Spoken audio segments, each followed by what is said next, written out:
असंतुष्टस्य विप्रस्य तेजो विद्या यशो तपो यशः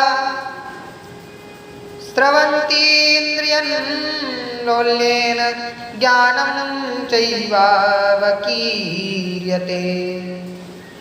और महाराज ब्राह्मण भी उस प्रकार से जाएं कि ज्यादा कुछ परेशान ना करके संतोषी ब्राह्मण हो। और कहते हैं नहीं तो यदि ब्राह्मण संतुष्ट नहीं होता है तो उसका असंतोषी ब्राह्मण को का तेज नष्ट हो जाता है, विद्या नष्ट हो जाती है, यश चला जाता है। इसलिए ब्राह्मणों को भी संतुष्ट रहना चाहिए। और इस प्रकार से गृहस्थ धर्म का कई प्रकार से वर्णन किया है। आगे अष्टम स्कंद का शुभारंभ होता है। अष्टम स्कंद में मनवंतरों का वर्णन आया है। और महाराज 14 मनवंतर होते हैं। उन 14 मनवंतरों का वर्णन आया है। राजा परीक्षित ऋषि श्री सुखदेव जी महाराज उन मनवंतरों का वर्णन करके सुनाते हैं और भगवान के स्वरूप का वर्णन करते हैं। आगे महाराज जब रैवत इत्यादि मनवंतर, स्वयंभू, रैवत, तामस, इन मनवंतरों का वर्णन करते हैं तो कहते हैं कि उत्तम जो हुए हैं वो भी मनवंतर के स्वामी रहे हैं और उत्तम नाम का मनवंतर उनके नाम पर रखा गया। इनके भाई उत्तानपाद के पुत्र हैं उत्तम, और उन्हीं उत्तानपाद के एक और पुत्र हैं रैवत, और एक और पुत्र हैं तामस। उन तामस के मनवंतर का वर्णन करते हैं। राजा परीक्षित को युधिष्ठिर श्री सुखदेव जी महाराज वर्णन करके बताते हैं, राजन वही तामस मनवंतर में भगवान का हरिणी के गर्भ से हरि अवतार होता है।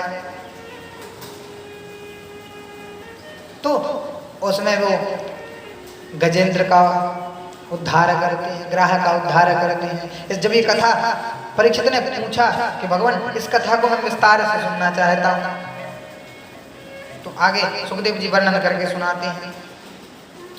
आसीत् गिरिवरो राजं त्रिकूट इति विश्रुतः क्षीरोदेनामृता श्रीमान् योजनायुतमुच्छ्रितम्।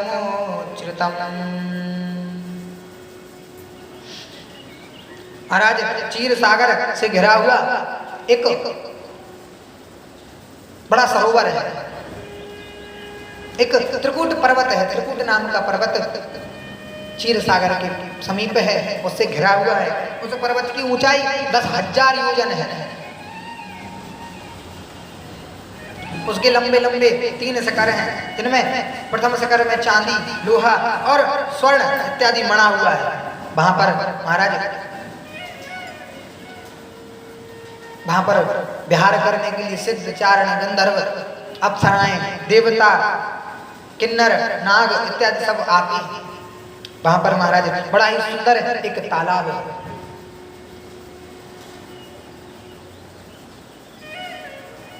उस तालाब के पास महाराज कई प्रकार के आम, अमरूद और जामुन इत्यादि बहुत सारे वृक्ष हैं। चंदन,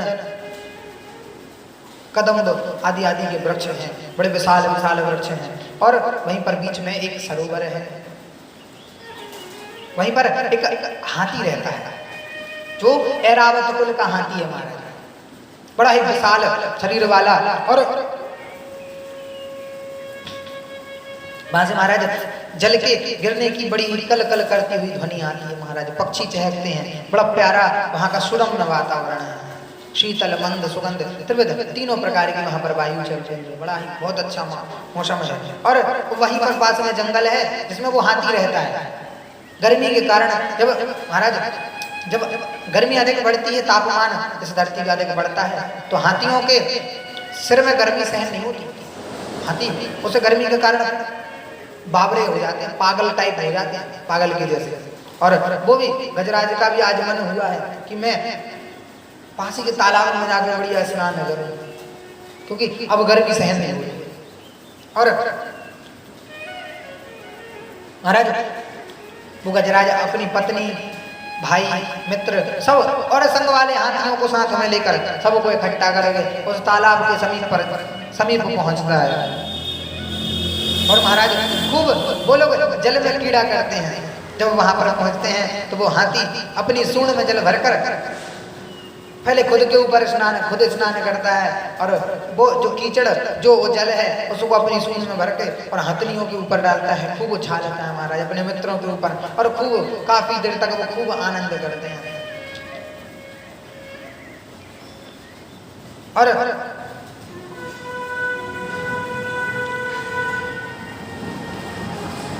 अचानक महाराज उस हाथी अर्थात उस गज का पांव पैर पिछले अभाग एक ग्राह, जो भयानक बहुत बड़ा ग्राह है उस तालाब के अंदर, वो ग्राह ग्रस लेता है। उस पांव को पकड़कर वो अंदर की ओर खींचने लगता है। गजराज अपने सामर्थ्य के अनुसार कोई छोटा मोटा जीव होगा इस प्रकार से जानकर उसको खींचने का प्रयास करते हैं, बाहर की ओर निकलने का प्रयास करते हैं। तब महाराज वो देखते हैं कि वो निकालने में असमर्थ हो रहे हैं, और वो हाथी खूब खींचता है बाहर की ओर, वो ग्राह अंदर की ओर खींचता है। और महाराज इतना तेजी से वो पांव पकड़ा है कि अब गजराज खींच के हारे हैं, किंतु वो पैर नहीं निकलता है।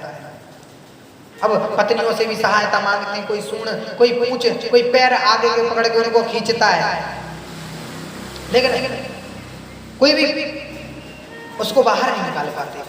और ये प्रक्रिया कई दिनों तक चलती है, खूब खींचते हैं महाराज, ये खींचतानी खूब दिन तक चलती है। गजराज अब जो संग वाले हैं, देखो ये संसार में मान लो ये कथा हम लोगों की ओर संकेत कर रही है। ये ग्राह है ना, ये काल है, ये दिन रात हमको काट रहा है। काल चिड़ैया चुग रही निस दिन आयु खेत, आयु रूपी खेत को एक दिन रात को ग्राह दिस रहा है। काल ब्याल मुख ग्रास, एक काल रूपी सर्प, एक काल रूपी ब्याल, और एक काल रूपी महाराज यहाँ पर ग्राह हमको दिन रात खींच रहा है। और हम उस भवसागर, मानो वो सरोवरी भवसागर है, इस भवसागर में हम स्नान करने के लिए आए। हम इतने मदमस्त हो गए हैं कि हमको अब सुध ना रही है, हम खूब मनोरंजन करते हैं, ये स्त्री पुत्र आदि का मोह करके इनमें ही पड़े रहते हैं, उसी हाथी की तरह। हाथी वासना का स्वरूप है, और हम ही महाराज गज हैं जो मदमस्त होते जा रहे हैं विषय वासनाओं में।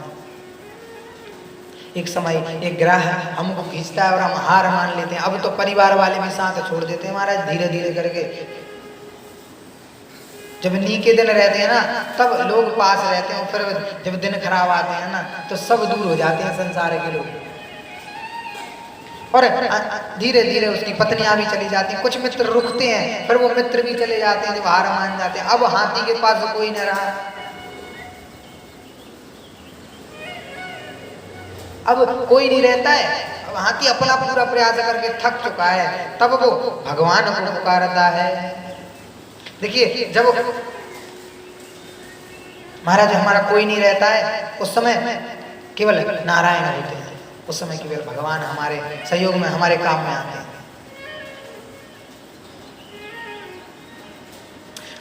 वो गजराज प्रार्थना करता है, क्या प्रार्थना करता है? हे गोविंद हे गोपाल अब तो जीवन हारे, हे गोविंद हे गोपाल अब तो जीवन हारे, हे गोविंद हे गोपाल, हे गोविंद हे गोपाल अब तो जीवन हारे, हे गोविंद अब तो जीवन हारे, प्रभु शरण तुम्हारे, अब तो जीवन हारे, प्रभु शरण तुम्हारे, हे अब तो जीवन हारे, प्रभु शरण में तिहारे, अब तो जीवन हारे, हे गोविंद हे गोपाल अब तो जीवन हारे। हे गोविंद वो गजराज भगवान की प्रार्थना करता है, हे गोविंद हे गोपाल अब तो जीवन हार गया, अब केवल तुम्हारा ही सहारा है, तुम चले आओ। तीर पीवण हेतु गयो सिंधु के किनारे, तीर पीवण हेतु गयो सिंधु के किनारे, तीर पीवण हेतु गयो सिंधु के किनारे, तीर पीवण हेतु गयो। और क्या हुआ, मैं तो पानी पीने आया था और पानी पीने के बहाने मन मस्त हुआ जब तो सिंधु बीच बसत का, सिंधु बीच बसत का चरण ले पधारे, सिंधु बीच बसत का। हे गोविंद हे गोपाल अब तो जीवन हारे, हे गोविंद हे गोपाल अब तो जीवन हारे, हे गोविंद हे गोपाल अब तो जीवन हारे। और भगवान जब उसने मेरा पैर पकड़ा ना तो मैंने खूब प्रयास किया, तो अब कोई नहीं और संग वाले अब तो छोड़ के चले गए। भगवान अब तो आ जाओ। चार प्रहर युद्ध भयो ले गयो मझधारे, चार प्रहर ओ चार प्रहर युद्ध भयो ले गयो मझधारे। और महाराज चार प्रहर जब युद्ध हुआ और मझधार में अब तो बीच धार में ले गया है, वो बीच में बिल्कुल उस सरोवर के बीच में ले गया। तो चार प्रहर युद्ध भयो ले गयो मझधारे,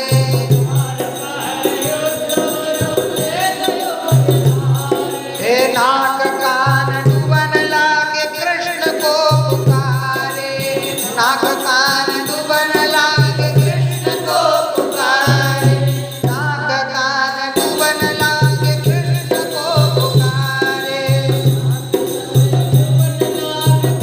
पर उसकी पुकार महाराज जब उसने कृष्ण को पुकारा है तो उसकी पुकार द्वारिका तक पहुंची और द्वारिका में शब्द गयो ढोल भयो बाजे, द्वारिका में शब्द गयो ढोल भयो बाजे।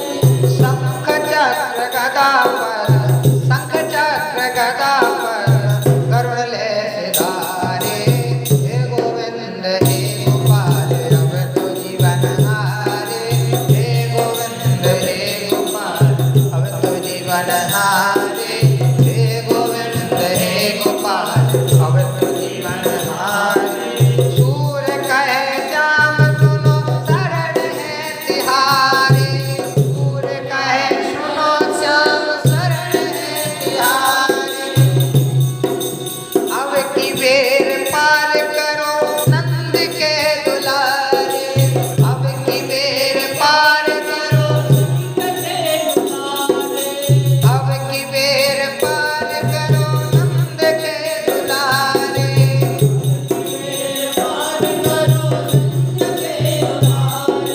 हे गोविंद हे गोपाल अब तो जीवन हारे, हे गोविंद हे गोपाल अब तो जीवन हारे, हे गोविंद हे गोपाल अब तो जीवन हारे,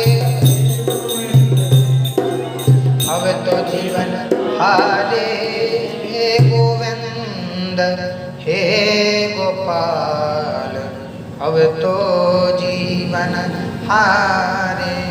और उस गजेंद्र के द्वारा की हुई स्तुति भगवान तक पहुंची है और भगवान गरुड़ को लेकर और चक्र सुदर्शन हाथ में लिए हुए आए हैं। उस गजराज ने भगवान को उसी सरोवर से तोड़ के उस सून के एक कमल का फूल भगवान को भेंट किया है और जैसे भगवान ने उसकी भेंट ग्रहण की है। और महाराज ये प्रसंग है गजेंद्र मोक्ष का। महाराज ये स्तोत्र है, इसका पाठ करने से कर्ज से निवृत्ति, कर्ज से छुटकारा मिलता है। गजेंद्र मोक्ष के द्वारा भगवान की स्तुति करी है और इसके पूर्व जन्म का प्रसंग आता है। ओम नमो भगवते तस्मै यदयेतश्चिदात्मकं पुरुषाय आदि बीजाय परेशाय विधीमहि। इस प्रकार से भगवान का ध्यान करता है। पूछने पर इसकी पूर्व जन्म का चरित्र सुखदेव जी परीक्षित जी को श्रवण कराते हैं कि इंद्रद्युम्न नाम का राजा था और हुहु नाम का गंधर्व था। किसी कारण से उसको ग्रह का शरीर प्राप्त हुआ और इसको गज का, इस प्रकार से महाराज गज का उद्धार करने वाले वो भगवान श्री हरि आए हैं। उनने उसका उद्धार किया, सबसे पहले ग्रह का उद्धार किया।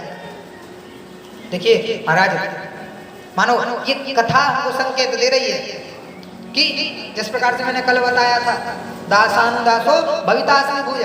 देखिए भगवान को पुकारने पर, भगवान की भक्ति करने पर तो भगवान आएंगे, आपका उद्धार करेंगे। लेकिन यदि उससे पहले महाराज यदि भगवान के भक्त के चरण आपने पकड़ लिए तो फिर सबसे पहले आपका उद्धार होगा भक्त का बाद में। तो मानो उस ग्राह ने भगवान के उस भक्त का, उस गजराज का पैर पकड़ा तो उसको भक्त का उद्धार पहले नहीं किया भगवान ने, पहले उस ग्राह का उद्धार किया। उस ग्राह को अपने धाम पहुंचाया है। तत्पश्चात गजेंद्र को मुक्त करके उस हाथी वाली देह से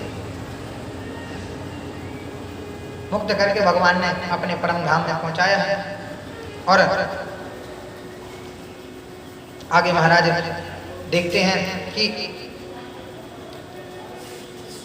देवताओं के ऊपर दैत्यों का आक्रमण हुआ और देवासुर संग्राम होने के बाद जब देवता हारने लगते हैं, मरने लगते हैं देवता, और तब भगवान के द्वारा देवराज इंद्र जब भगवान के पास पहुंचते हैं, ब्रह्मा जी इत्यादि देवता, तब भगवान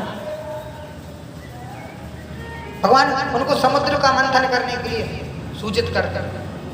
उनको समुद्र का मंथन करने के लिए कहते हैं कि आप समुद्र का मंथन करें, उससे अमृत की प्राप्ति होगी। और फिर ये दैत्य आपको परेशान नहीं कर पाएंगे, आपको परेशान तो करेंगे, मार नहीं पाएंगे।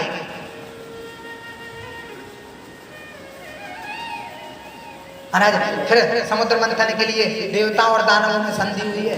देवराज इंद्र राजा बलि के पास पहुंचे हैं। राजा बलि जो है उस समय दैत्यों के राजा हैं और संधि हुई है। और उनका लाभ जानकर महाराज राजा बलि ने कहा ठीक है, समुद्र मंथन के लिए उन्हें हामी भरी है और समुद्र मंथन आरंभ हुआ है। यहाँ पर मंदराचल पर्वत की मथानी बनाई गई, वासुकी जो महान नाग है उस वासुकी नाग की रस्सी बनाई गई है और समुद्र मंथन प्रारंभ किया गया। जब महाराज समुद्र मंथन प्रारंभ किया है तो वो जो मंदराचल पर्वत है वो समुद्र में धंसने लगा, समुद्री गहराई ज्यादा होने से। फिर भगवान को प्रार्थना करी दैत्यों ने और देवताओं ने मिलकर, भगवान समुद्र मंथन संभव नहीं हो पाएगा। भगवान ने पूछा क्या कारण है? महाराज वो मथानी जिसको हमने मथानी बना वो तो धस रही है महाराज, वो तो समुद्र की गहराई में डूब रही है। तब भगवान ने उसी समय कच्छप अवतार लिया है। बोले कच्छप नारायण भगवान की। और कच्छप बनकर उस मंदराचल को अपनी पीठ पर धारण किया है समुद्र में पहुंचकर। और फिर कहा है अब समुद्र मंथन आरंभ किया जाए। अब समुद्र मंथन आरंभ हुआ है। महाराज दैत्य और देवता जब अब एक दूसरे उस पूंछ का भाग है और मुख का भाग है, तो भगवान ने वहां पर स्वयं आकर और देवताओं के पक्ष में आकर और मुंह जिस तरफ उस वासुकी नाग का मुंह है उसकी तरफ, मुंह की तरफ आकर सब देवता खड़े हो जाते हैं। देखो दैत्यों का दिमाग बड़ा सातिर होता है, उन्होंने सोचा कुछ ना कुछ लाभ होगा पक्का मुंह के आगे खड़े होने से। और पूंछ तो महाराज निम्न भाग होता है, पिछला भाग महाराज अशुभ माना जाता है और आप लोग हमें अशुभ भाग की ओर कर रहे हैं। ना हम पूछ के यहाँ खड़े नहीं होंगे, भगवान ठीक कन्या काम। देवताओं ने पूछा कैसा काम? कि जब समुद्र मंथन होगा, ये नाग की जो मुख से ज्वाला निकलेगी ना, तो बहुत तीव्र वेग से ज्वाला निकलेगी और शरीर जलेंगे, सबके गर्मी उत्पन्न होगी। तब वहां पर देवताओं ने मुंह का भाग छोड़ के पूंछ का भाग पकड़ना स्वीकार किया भगवान की युक्ति से। और महाराज अब मुख की ओर दैत्यों और पूंछ की ओर देवता, और समुद्र मंथन प्रारंभ हुआ। समुद्र मंथन करते करते देवता और दैत्य करते करते महाराज थक चुके हैं, लेकिन कुछ भी अभी तक प्राप्त नहीं हुआ। करते करते जब थक जाते हैं तो भगवान स्वयं आके, जिस प्रकार से मैया यशोदा मथानी के द्वारा उस दही को भांती है ना, बिलोना करती हैं, इसी प्रकार से भगवान एक तरफ मुंह पकड़ के उस तरफ से अदृश्य रूप में उसका मंथन करते हैं। तब जाके कुछ समय बाद एक रत्न के रूप में उनके परिश्रम से महान हलाल विष निकलता है। उस विष को देखकर देवता और दैत्य भागने लगते हैं महाराज। वो दैत्य और देवता भागने लगते हैं।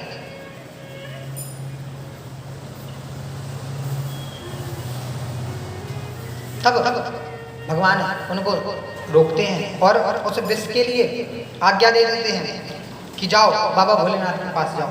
भगवान भोलेनाथ कैलाश पर्वत पर समाधि लगाए बैठे हैं, और जब वो विष आता है तो भगवान भोलेनाथ सहर्ष उसको अपनी अंजलि में लेकर और उसका पान कर जाते हैं। माता पार्वती उनको मना करती हैं, अरे बाबा क्या कर रहे हो, ये हलाल विष है, और उन्हें स्वार्थी देवताओं ने भेजा है। उन्होंने कहा उन्हें स्वार्थी देवताओं ने नहीं, उन्हें भगवान नारायण ने भेजा है, और मुझे इस सब विष में विष नहीं दिख रहा है, मुझे भेजने वाले का दर्शन हो रहा है, जिसने मुझे भेजा है उन भगवान नारायण ने भेजा है। भगवान भोलेनाथ वैष्णवा नाम यथा संभव, वैष्णव में सबसे पहले वैष्णव भगवान भोलेनाथ हैं, और उन भगवान की प्रसादी स्वरूप उस विष को स्वीकार किया अंजलि में लेकर और पी गए। और पिया तो उस विष को राम शब्द के संबोधित करके उस विष को अपने कंठ में ही धारण कर लिया। विष और राम कहते हैं, जब पिया तो उसको विश्राम मिल गया, कंठ के बीच में वो विष आके रुक गया है। और जब महाराज वो विष रुका है तो भगवान का कंठ नीला पड़ गया, तब से भगवान भोलेनाथ का नाम नीलकंठ हो गया। बोले नीलकंठ भगवान की। और समुद्र मंथन फिर से हुआ, और समुद्र मंथन करते करते इस बार कामधेनु गाय निकली, और कामधेनु गाय जब प्राप्त हुई तो देवताओं ने और भगवान ने यह सोचकर कि ऋषिमुनि यज्ञ करते हैं, इनको घी इत्यादि की आवश्यकता होती है, दूध पूजन में आवश्यकता होती है, तो वो कामधेनु इस यज्ञ की इच्छा से ऋषि महात्मा को, उन ब्रह्मवादी ऋषियों को प्रदान करी है। तत्पश्चात आगे उच्चैश्रवा नाम का एक घोड़ा निकलता है, जो महाराज 7 सिर वाला है। महाराज वो घोड़ा निकलता है, और उस घोड़े को देवराज इंद्र को भगवान ने पहले ही समझा दिया था, घोड़ा मत लेना। तो देवराज इंद्र मना करते हैं, मुझे नहीं चाहिए। तो राजा बलि फिर इच्छा करते हैं कि ये मुझे मिले, तो वो उच्चैश्रवा घोड़ा राजा बलि को दिया। आगे समुद्र मंथन होता है और ऐरावत हाथी निकलता है। ऐरावत हाथी निकला तो फिर देवराज इंद्र ने इच्छा करी है, और वो ऐरावत हाथी देवराज इंद्र को प्रदान किया गया। महाराज इस बार समुद्र मंथन में कौत्सुभ मणि निकली है, और कौत्सुभ मणि जब निकली तो वो स्वतः ही भगवान नारायण के वक्षस्थल में जाकर स्थापित हुई, और वो भगवान नारायण को प्राप्त हुई। कुछ अप्सराएं निकली, वो स्वर्ग में जाके स्थापित हो गए। देखिए जिसका जहाँ जहाँ स्थान है वो स्वयं जा रहे हैं, वो बसते हैं स्वतः ही जा रहे हैं, कुछ इच्छा करके और कुछ बिना इच्छा के। मानो ये समुद्र मंथन ही संसार की सुख सुविधाएं मिलना है महाराज, इसके लिए दिन रात हम मंथन कर रहे हैं, दौड़ भाग कर रहे हैं, लेकिन प्राप्त जो जिसको जो वस्तु प्राप्त होनी है वही होगी। हम यदि चाहें, यदि दैत्य चाहें कि मुझे वो कामधेनु गाय मिल जाए तो महाराज संभव नहीं, क्योंकि भगवान की इच्छा के बिना पत्ता भी नहीं हिलता। देखिए संसार में हम कितना भी समुद्र मंथन कर लें, कितना भी भागा दौड़ी कर लें, संसार के कार्य कर लें, किंतु महाराज कुछ प्राप्त होने वाला नहीं, जो जिसको मिलना है वो पहले से निश्चित है। आगे महाराज समुद्र मंथन होता है तो अनावश्यक चेष्टाएं ना करें पाने की किसी भी वस्तु से, जो मिलना है वो मिलेगा। भगवान के भरोसे बैठे कर्म करना है, कर्म करें, भगवान की निमित्त करें, भगवान को अर्पण करके, देखिए सब प्राप्त होगा धीरे धीरे करके, लेकिन वही प्राप्त होगा। कहते ना जो भाग्य में होगा वो भाग कर आएगा, और जो भाग्य में नहीं होगा आकर भी भाग जाएगा। तो महाराज इसी प्रकार से हमें अनाधिकारक चेष्टाएं नहीं करना चाहिए। अप्सराएं आई स्वर्ग में गई, फिर तत्पश्चात माता लक्ष्मी प्रकट हुई है। लक्ष्मी जी वहां से प्रकट हुई है समुद्र से, और समुद्र से प्रकट होने के कारण वो समुद्र की पुत्री है, चंद्रमा निकला है। तो लक्ष्मी जी जब प्रकट हुई ना पहले, तो लक्ष्मी जी के लिए इंद्र बढ़िया से, जैसे अपन कोई वीआईपी मेहमान आते हैं तो उनके लिए कुर्सी लगा लेते हैं महाराज, उनको आसन, अब यहाँ बैठो, यहाँ इंद्र ने बढ़िया अपने आप को संभारा। आइए आइए देखिए, यहाँ पे लक्ष्मी जी देख रही हैं कौन, ऋषि मुनि भी अब इच्छा कर रहे हैं, कुछ की महात्मा की इच्छा हो रही, ये देखिए हमारे पास ही आया है। सभी देखो लक्ष्मी को पाने की सभी की इच्छा होती है महाराज, कोई भी हो, किंतु वो लक्ष्मी सदा से नारायण की है। लक्ष्मी को पाने की चेष्टा ना करें, वो नहीं आएगी आपके पास। लेकिन यदि नारायण के पास, नारायण के पक्ष में हम चले जाएं तो लक्ष्मी हमारी मैया है। नारायण पिता, जगत पिता जगदीश्वर, तुम सबके स्वामी। अरे वो जगत पिता जगदीश्वर सबके स्वामी हैं, और जिनके स्वामी वो जगत पिता जगदीश्वर हैं तो उनकी माता लक्ष्मी है, वो तो उनके घर में रहेंगी। तो लक्ष्मी को पाने की चेष्टा ना करें, वो स्वतः नारायण के पास जाएंगी, और जिसके घर में नारायण रहेंगे लक्ष्मी स्वतः उसके घर में पहले से विद्यमान है। अब आगे महाराज बारुणी देवी निकलती हैं, बारुणी देवी अर्थात मदिरा, वो बारुणी देवी निकलती हैं, वो भी बड़ी प्यारी हैं, लेकिन दैत्यों के लिए बड़ी भाई हैं। उन्होंने कहा ना इनको तो हम ही लेंगे, ये हम किसी को नहीं देंगे, ये हमको ही चाहिए। भगवान ने कहा ठीक है, अभी तक सबको सब कुछ बांटा है, तुम भी ले लो चलो। तो पहले राजा बलि ने उच्चैश्रवा लिया, और फिर अब बारुणी दैत्यों ने मांग करी है। तत्पश्चात और भी कई रत्न निकले हैं महाराज समुद्र में से। तब मंथन करने के बाद एक दिव्य पुरुष चतुर्भुजा रूप धारण करे हैं, और दो हाथों में एक कलश लिए हैं। बड़ा ही सुंदर स्वरूप है महाराज, ये भगवान के ही अवतार हैं। बोले धनवंतरी भगवान की जय। वो अमृत का कलश हाथ में लेके वो धनवंतरी भगवान वहां समुद्र से उत्पन्न होते हैं। वो औषधियों के देवता है महाराज, और वो धनवंतरी भगवान वहां से उनका प्रागट्य होता है। और अमृत कलश जैसे ही दैत्य लोग उनके हाथ में देखते हैं, अब तो अमृत आ गया महाराज। दैत्य लोग वो अमृत उनसे छीन कर, छीना जब्ती कर अरे अरे भैया भैया रुक जा, वो कहते रुक जा भैया रुक जा, थोड़ी देर देंगे तुम्हें, देने के लिए लाए हैं ना। दैत्यों का स्वभाव है छीन के खाना, जो व्यक्ति छीने के खाते हैं मानो वो दैत्य स्वभाव वाले व्यक्ति है महाराज। और छीना जब्ती करके वो दैत्य वो कलश लेकर भाग गए। देवता निराश हो गए, देवता निराश हो गए, फिर भगवान के पास। देखो देवता मानो एक बार पता है युधिष्ठिर जी से नारद जी ने युधिष्ठिर जी ने जब नारद जी से पूछा ना कि भगवान हमेशा देवताओं का पक्ष क्यों लेते, तब नारद जी ने वहां बताया कि भगवान कभी भी देवताओं का पक्ष नहीं लेते, वो उनका पक्ष लेते हैं जो उनका पक्ष लेते हैं, जो उनका पक्ष लेते हैं। देवता कभी भी किसी और की शरण में नहीं जाते, जब भी कोई दिक्कत आए तो भगवान की शरण में दौड़ते हैं। और महाराज देवता इस बार भी भगवान की शरण में गए हैं। भगवान ने कहा ठीक है परेशान मत हो, उपाय है हर चीज का। देखो हर चीज का उपाय होता है। भगवान ने कहा ठीक है। भगवान ने एक सुंदर सा रूप बनाया है, और इस बार भगवान मोहिनी नारायण के रूप में, बोले मोहिनी नारायण भगवान की जय। एक सुंदर सी स्त्री के रूप में भगवान नारायण आए हैं, और आकर उन्होंने दैत्यों से कहा कहाँ जा रहे हैं आप लोग। बड़े एक जैसे स्त्री का स्वभाव होता है चंचल, उस चंचल मतलब स्त्री के बिल्कुल अनुरूप चेष्टाएं करते हुए भगवान ने पूछा कहाँ जा रहे हैं आप लोग, ये क्या वस्तु है। उन्होंने बताया, वो देखकर भगवान को दंग रह गए, वो मोहित हो गए भगवान को देख। भगवान बहुत सुंदर हैं।